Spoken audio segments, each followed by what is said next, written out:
sa kanilang mga karamdaman. At sa paggawa ng kabutihan ng ating Panginoong Diyos, ng ating Panginoong Jesucristo, sa pagpapagaling ng mga taong ito, dito natin makikita ngayon yung hindi makatuwiran na galit, unrighteous anger. Basahin natin. Number 15.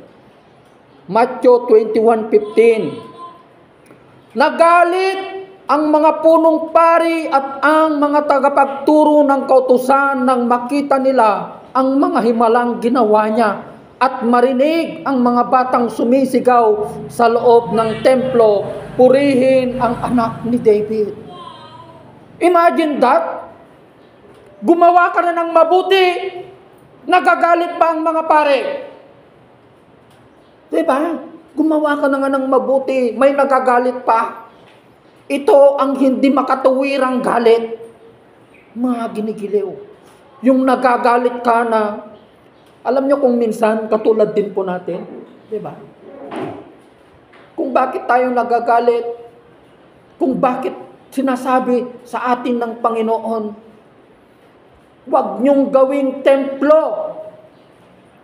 huwag nyong gawing lugar ng magnanakaw ang aking templo, sabi ng Panginoon. Dahil tayo mismo, ang sinasabi ng ating Panginoon na templo, hindi yung templo na building. Yung templo na sinasabi niya, yung templo, yung ating katawan, mga ginigilig. Na kung saan, ginagamit natin ito na pamugaran ng kasalanan. Di ba? Oo, inaalaw natin yung katawan natin, yung templo na ito, upang magkasala, mga ginigiliw. Actually, ang Diyos, God, hindi siya nagmamanifest sa flesh natin. Ang minamanifest lang ng Diyos yung Spirit. Kung ang flesh, ang nagmamanifest ng flesh ay walang iba kundi ang kaaway, mga ginigiliw. May kwento po dito na hindi po nakatala ang kanyang pangalan sa karakter na ito, pero bibigyan po natin siya ng pangalan Ethan. Si Ethan. Yung Ethan na ito, kung mababasa po natin kanina, isa siya sa mga ipinagtataob ng ating Panginoong Jesucristo na nagpapalit, money changer ang kanyang trabaho. Although hindi siya nakasulat dito, pero may nagpapalit ng pera dito. Money changer. Alam niyo ang nangyari kay Ethan? Ang nangyari kay Ethan nung pinagtaob ng ating Panginoong Jesucristo ang mga pera, sigurado ako na malaki ang puhunan ni Ethan sa negosyo na ito na ginagawa niya sa pang-araw-araw sa harapan ng templo ng Jerusalem, mga ginigiliw. So sa ginawa ng Panginoon, binalibag niya, pinagtabuyan niya yung mga kalapate, mga baka, talagang walang nagawang mga tao. Dahil makapangyarihan ng Diyos may mga temple soldier pa nga doon, hindi nila nakayang pigilan ang ating Panginoong Jesucristo dahil nasa kanyang pagka-Diyos. Imagine that, natulala lang yung mga temple soldier nung pinagtabuyan niya yung mga nagtitinda na ito. Dahil sa takot ni Ethan, sa kanyang pagtakbo, nakalimutan niya ang kanyang mga pera na yun ang pinanggagalingan ng kanyang pamumuhay. At sa kanyang pagtakbo, siya ay tumama ang kanyang noo sa isang pader ng Jerusalem. Sa pagtama ng kanyang ulo, lumikha siya ng napakalaking sugat sa kanyang mukha. Mga ginigiliw. At dito nagdulot sa kanya ng galit sa ating Panginoong Jesucristo. Kaya sinasabi niya sa kanyang sarili, sino ba ang taong ito na nagagalit? Nagtatrabaho naman ako ng gusto, sinasabi ni Ethan. Nawala tuloy ang aking pangkabuhayan. Nagkaroon pa ako ng pilat, nagkaroon ako ng malaking sugat sa aking mukha. Dahil sa galit, nagkimkim siya, nagtanim siya ng galit sa kanyang puso, si Ethan, mga ginikiliw. Dumating yung panahon na hinuli ng mga Hudyo, ng mga punong pare, ang ating Panginoong Jesucristo at dadalhin na siya sa bundok na kung saan doon sila ipapako, mga ginikiliw. Nadadaanan nila yung tahanan ni Ethan at doon dumungaw si Ethan sa bintana ng kanyang bahay. Nakita na naman niya ang ating Panginoong Jesucristo na siya ay nakagapos sa kanyang mga kamay at dinadala na siya sa Bantay Kalbaryo, mga ginikilig. Kaya nabuhay ulit ng kanyang galit. Kung hindi sana ipinagtaob ng Jesus na ito ang aking mga pera sa templo, hindi sana mawawala yung negosyo ko at wala sanang pilat sa aking mukha, sabi niya po, mga ginikilig. Kaya ang ginawa ni Ethan, lumabas din siya, isa rin siya sa mga sumisigaw, mga ginigiliw, isa rin siya, kabilang din siya sa mga 5,000 tao na sumisigaw, na nung unang sigaw ng mga tao, purihin ang anak ng Diyos. Sinasabi nila nung pagpasok ng ating Panginoong Jesucristo sa Jerusalem.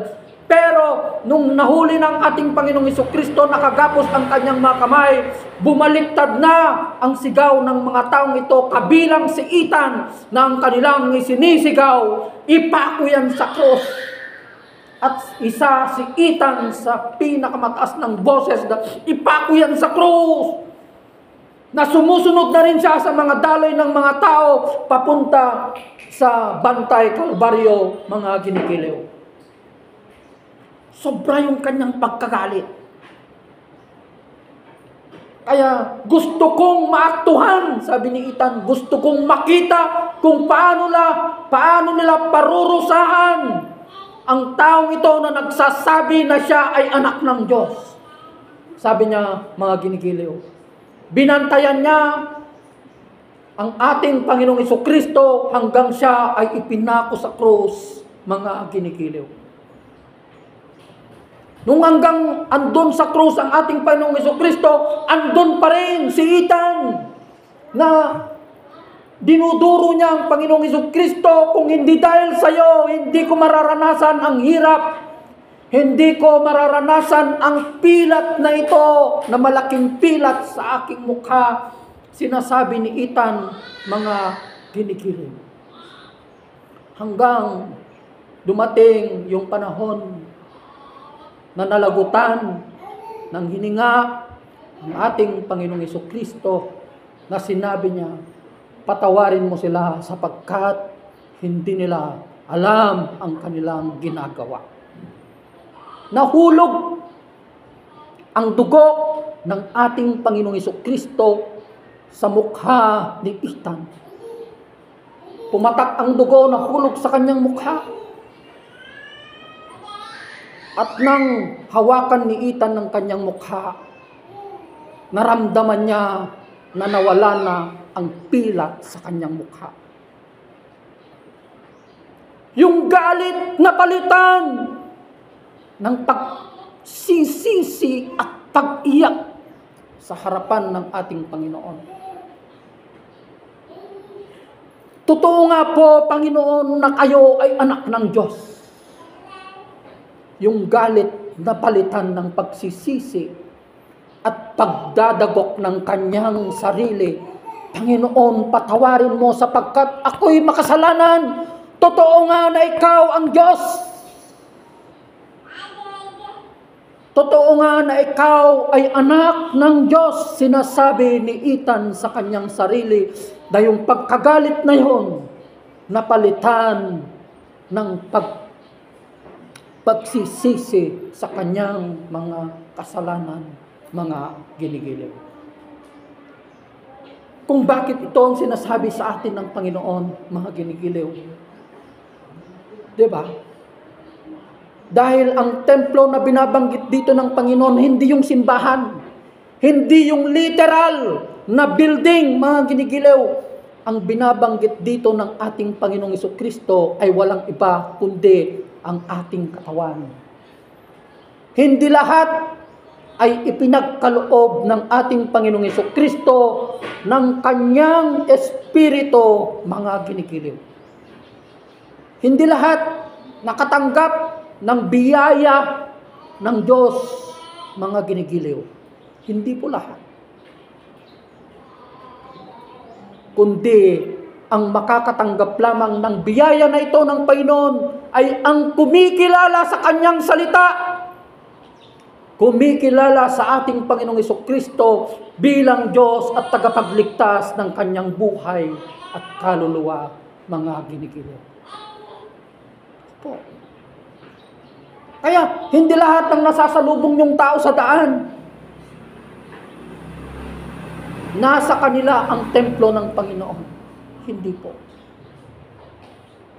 Ibinibigay lamang ito ng Panginoon sa mga taong pinagkatiwalaan niya ng kanyang salita. Yung mga taong tumatanggap ng kanyang salita, tumatanggap ng kanyang pagka-Diyos sa kanilang buhay at kaluluwa, mga ginigiliw. Kaya nga, kung wala ang salita, kung hindi mo kinikilala ang salita ng Diyos sa buhay mo, ibig sabihin, hindi totoo ang Diyos na pinaglilingkuran mo. Hanggat hindi mo sinisimulang basahin ang salita ng Panginoon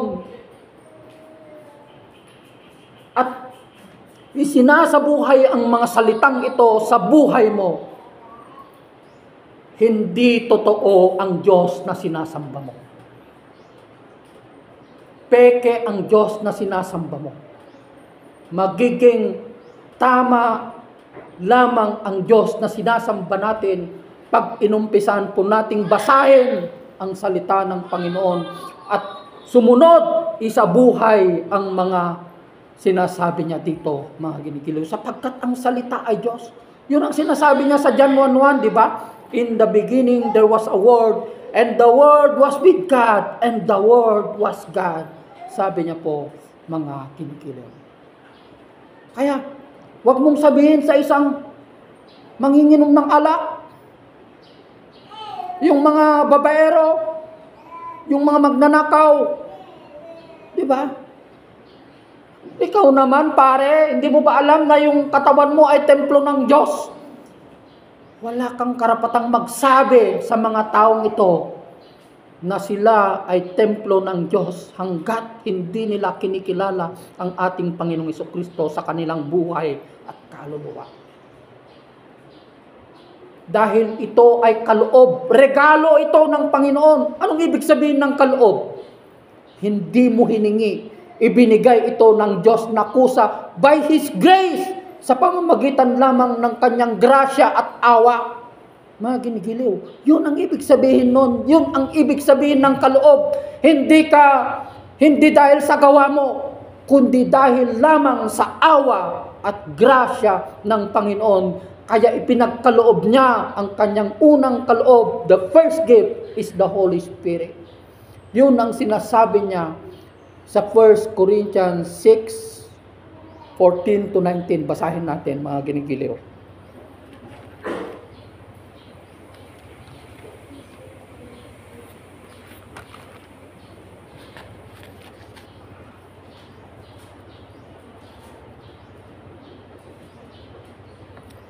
Sabi niya po dito sa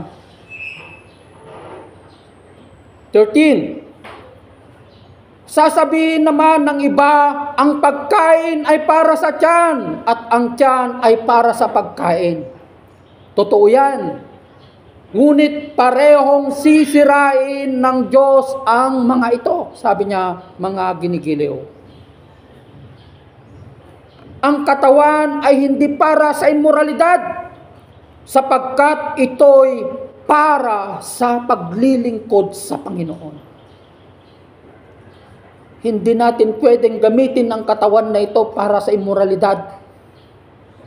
Hindi lang yung immoralidad na niig ka sa isang babae, isang lalaki na hindi mo asawa, yung immoralidad na sinasabi dito ng Panginoon dahil sa sobrang pagmamahal natin, sobrang pagtangkilik natin sa mga bagay-bagay dito sa mundo, mga ginigiliw. 'Di ba? Sobrang pagtangkilik natin sa mga bagay-bagay dito sa mundo na sinasarili natin na hindi natin ibinabahagi, mga ginigiliw.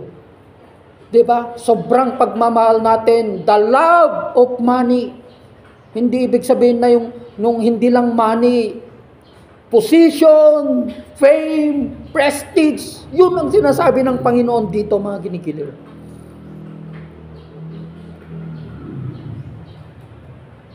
At ang Panginoon naman ang nag-aalaga sa katawan.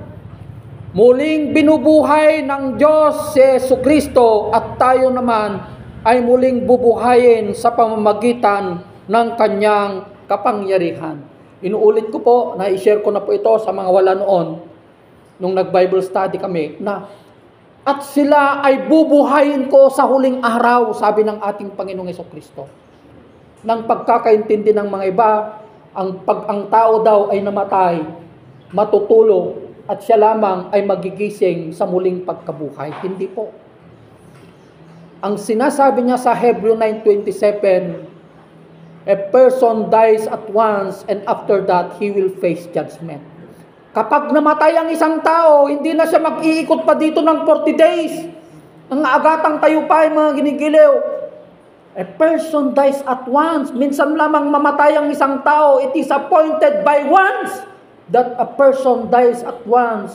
At pagkatapos ay ang paghukom.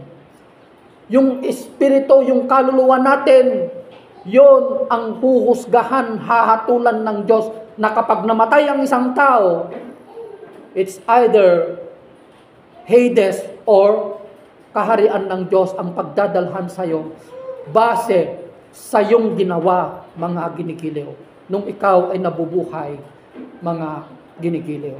At magkakaroon, yung kaluluwa na yun ang magiging kasama ng Diyos sa kanyang kaharian. Yung mga kaluluwa natin, yung mga espiritu natin, yon mga ginigiliw. Kung babasahin nyo sa Lucas 16, di ba? Na kapag, ang alam ng tao, pag namatay na, nagpahinga na, andun pa rin, nagpa-function pa rin yung 5 senses ng isang tao. Basahin nyo yung Lucas 16. Nakita niya, sabi niya, di ba? So, signs of seeing, nakita ng mayaman na ito, si Lazarus sa bisig ni Abraham. So, sense of seeing.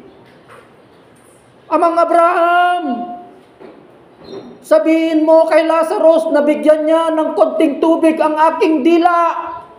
Sense of tasting. Oh, baka akala nyo patay, nagpahinga na. Basahin nyo sa Lucas 16. Sapagkat nandito ako sa daigdig ng mga patay. Sabi niya, impyerno, Hades. Temporary na paglagyan ng mga kaluluwa ng mga hindi kumilala ng salita ng Panginoon at hindi tumanggap sa Kanya bilang Diyos at tagapagligtas ng kanilang buhay. Sapagkat nahihirapan na ako dito sa apoy na ito, sabi niya. Hindi ako makakapunta dyan, hindi makakapunta si Lazarus dyan dahil meron tayong pagitan na bangin, sabi niya. Sabihin mo kay Lazarus na pagsabihan niya ang aking mga kapatid.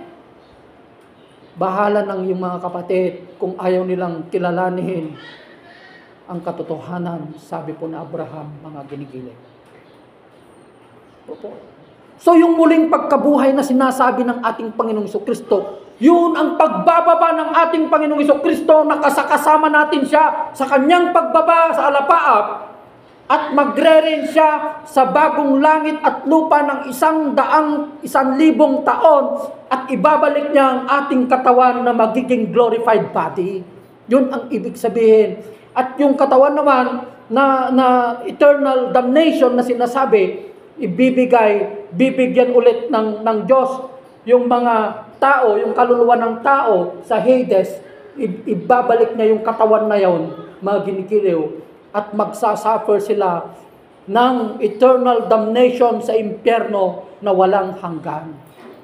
Yun ang ibig sabihin na sila ay muli kong bubuhayin sa huling araw.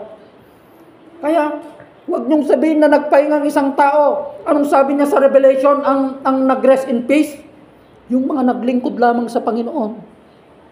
Pati magnanakaw, mamamatay tao, ikanda jitum na ti rest in peace. Paano ka magkakaroon ng rest in peace? Ang rest in peace na sinasabi niya sa Revelation 14:13. Mapalad ang mga naglingkod sa ating Panginoon, sabi niya mga ginikilig. Hindi ko ibig sabihin na yung pastor lang ang naglilingkod. There are many ways of serving the Lord. Because that is the only purpose of God sa lahat ng kanyang mga nilikha. Bawat isa sa atin may layunin ng Diyos. Ano ang layunin ng Diyos sa buhay mo? To serve God. That is the main purpose of our life. Paglingkuran lamang natin ang ating Panginoon Diyos habang tayo ay nabubuhay. Yun ang sinasabi niya sa Matthew 22:37 and 39. Basahin niyo ang nakasulat doon sa bahay. Love the Lord your God with all. Hindi niya sinabi na konti. All. Yung lahat ng kalakasan, all your strength, all your mind, lahat ng pag-iisip mo. Diba?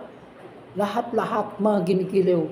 That is the only purpose of God sa buhay ng isang tao. Kung bakit niya tayo nilikha, ang paglingkuran lamang natin siya ng buong buhay at kaluluwa natin, mga ginikiliw. Maraming paraan ng paglilingkod sa Panginoon. Hindi lang si Vince ang marunong maglinis dito sa church. Diba, mga anak? Hindi lang siya ang may kakayanan na humawak ng walis. Engineer na yun ha. Pag mag-engineer yun, tignan nyo. Siya naman ang magbabaon dito. Kunti na lang, magiging engineer na yun. Oh. Bakit si Vince lang ba ang may kayang maglinis dito? Dati akong naglilinis dito, sa totoo lang. Nililinisan ko lahat yan.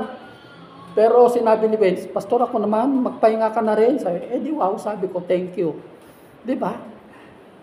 Oo. Maraming paraan ng paglilingkod sa Panginoon. Nagluto ka ng pagkain, nagiging generous ka, nagbibigay ka. Pastor, para sa pagkain. Alam niyo, sa totoo lang, baka nakakaya kasing sabihin. Dapat, off the record to, dapat ang member ang magpapakain sa pastor.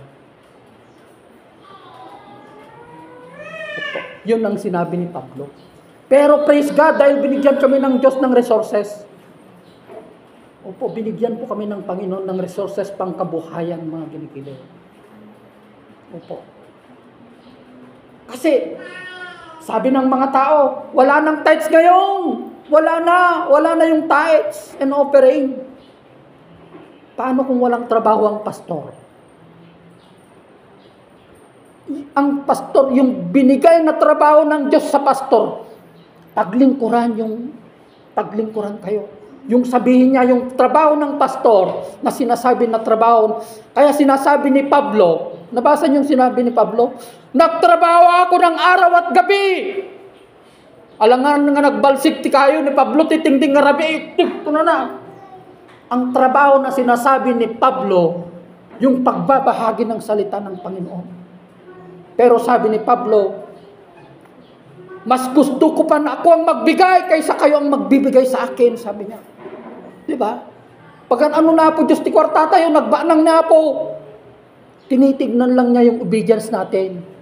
Kasi yung giving, that is an act of worship. Nagbibigay ka because you love God. Hindi ka nagbibigay because you love pastor. Hindi. Opo, ako, may pension ako. Sa totoo lang. Hindi ko na rin sana kailangan yung tithes na yan. Pero ginagamit din kasi natin ang mga yan, yung mga, marami po kasing hihingi ng tulong sa atin. Kaya, hindi natin, binibigay na lang po natin, mga ginigiliw. Yung mga humihingi din, yung mga kapwa din natin na lingkod ng Panginoon, mga ginigiliw. Off the record, sinabi ko, hindi lalabas ito, mga ginigiliw. Yun po ang ibig sabihin. Nagiging generous ka, nagbibigay ka. Pag nagluluto si pastora ng pansit, tita, anong may tulong ko? Wala na, kakain ka lang. Tumulong ka kahit magganyan lang ng sibuyas, di ba? Kahit tumayo ka lang doon, nag-istibis ka, kung natin kay Ilocano, di ba? Yun ay paglilingkod sa Panginoon.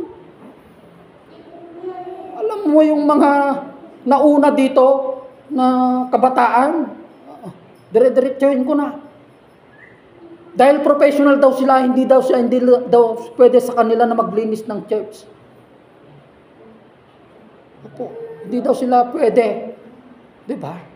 Ang pwede daw lang yung mga walang pinag-aralan, yung mga ganun lang daw, para lang sa mga walang pinag-aralan yung tagalinis ng church.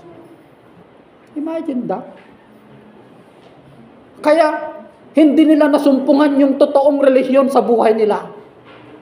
Pag ganun-ganun sila, yun ang sinasabi nilang church hopper. Alam niyo ang church hopper? Yung tipaklong. Padyog, kuna na. Naghahanap siya ng isang simbahan na umaangkop sa kasalanan na ginagawa niya. Yung kumukonsente sa kasalanan na ginagawa niya na pwede lang ang immoralidad.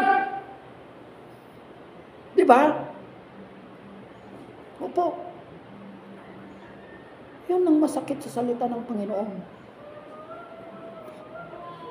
Alam mo, kung nakadalawang church ka na, nakatatlo ka na, hindi mo pa nasusumpungan yung totoong simbahan para sa'yo. Wala sa simbahan ang problema. Ang problema, nasa'yo. Kasi walang perfectong simbahan. Ang perfect church na sinasabi niya, yun yung templo ng ating Panginoon, mga ginikiliw. Katulad ng sinasabi niya dito. Dito na ako magtatapos, konti na lang po. Sabi niya sa 16, hindi ba ninyo alam na ang nagiging isa ang katawan ng bayarang babae at ang nakipagtalik sa kanya? Sapagkat sinasabi sa kasulatan, ang dalawa'y magiging isa. Ang nakipag-isa sa Panginoon ay nakipag-isa sa Kanya sa Espiritu. So kung nakipag-isa ka sa Panginoon, nasa iyo na si Kristo, hindi lang nakikita. Inklot niya, dinamitan ka na niya ng Kanyang righteousness. Di ba? Sabi niya sa 18, iwasan ninyo ang immoralidad. Ang ibang kasalanang nagagawa ng tao ay hindi nakakasira sa katawan, ngunit ang gumagawa ng immoralidad ay nagkakasala sa laban sa sarili niyang katawan. Ito na, 19. Hindi ba ninyo alam ng inyong katawan ay templo ng Espiritu Santo na nasa inyo at ipinagkaloob ng Diyos sa inyo? Hindi maliit na espiritu Basahin nyo. Malaking espiritu. Mahirap lang kasing sabihin. Ibinigay niya yung pagka-Diyos niya sa'yo. Ganun sana ang explanation yun Ganun sana Kasi capital E dato Yun dapat sanang sasabihin dito. Kulang na lang na ganun sana. Kasi kung baka ma-misinterpret na naman ng ibang tao, ay nagiging kibuloy na si Pastor Richard. Pag klinot na niya sa atin yung pagka-Diyos ng Diyos, yung binigay niya yung pagka-Diyos niya sa atin. Katulad ng sinasabi niya, I am the Son of God. Hindi ganun ang ibig sabihin, mga ginigiliw. Diba? Hindi ninyo pag-aari ang inyong katawan, sapagkat binili kayo ng isang halaga, kaya't gamitin ninyo ang katawan upang maparangalan ang Diyos. Sabi niya po. Alam na ninyo kung paano ingatan ang inyong sarili. Dahil ang sarili nyo, ang katawan na ito ay templo ng Diyos. Huwag mong sabihin na templo yan ng Diyos. Kung yung puso mo ay punong-pulo pa rin ng galit, hinanakit, sama ng loob, at ayaw mong kilalanin ang salita ng Panginoon sa iyong buhay, mga ginigiliw. So I hope you are being inspired and encouraged. Tinatawagan ko na po si Storalyn.